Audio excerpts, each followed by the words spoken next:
अस्सलाम वालेकुम। सिरात मुस्तकीम चैनल के ज़रिए आप तमाम हज़रात से एक अहम ख़बर शेयर की जा रही है जो कि सऊदी वज़ारत दाखिला की जानिब से अभी शेयर की गई है, जिसमें बताया गया है कि मदीना मुनव्वरा से मुल्हिका 5 ऐसे इलाके जो कि काफ़ी ज़्यादा आबादी इनमें मौजूद है, इन इलाकों में भी 24 घंटे के लिए कर्फ्यू लगाया जा रहा है।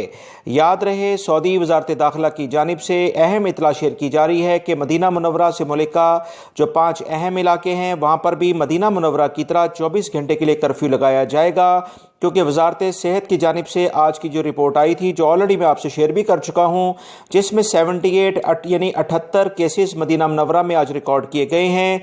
इसी बुनियाद पर वज़ारत दाखिला ने अहम हुक्मनामा एक जारी कर दिया है कि मदीना मुनव्वरा से मुल्हिका 5 इलाके जो कि अल जुमा, कुर्बान, अल ज़फ़र, बनी ज़फ़र, अल शरबत और उसके अलावा बनी खुर्दा के जो एरियाज़ हैं, इनमें 24 घंटे के लिए बाकायदा कर्फ्यू लगा दिया गया है। वज़ारत दाखिला ने मज़ीद कहा है कि इन इलाकों में रहने वाले 24 घंटे के लिए अपने घरों से ना निकलें, क्योंकि वज़ारत सेहत की वाज़ेह अहकामात हैं कि इन इलाकों में वबाई मर्ज़ काफ़ी शिद्दत इख्तियार कर रहा है। इसी बुनियाद पर यह तमाम कार्रवाई की जा रही है। खाने पीने की अशिया या मेडिकल से रिलेटेड वो तमाम फैसिलिटीज़ ऑन कॉल आपको मिलेंगी जो इन इलाकों में सऊदी शहरी या गैर मुल्की रहते हैं। इस सिलसिले में किसी भी किस्म की परेशानी की ज़रूरत नहीं है। ये कुछ दोस्तों अहम मालूमात आई थी जो आपसे फ़ौरन शेयर कर दी गई हैं। मेरी इन वीडियोज़ को लाइक करके अपने दूसरे दोस्तों से लाजमी शेयर कर दिया करें।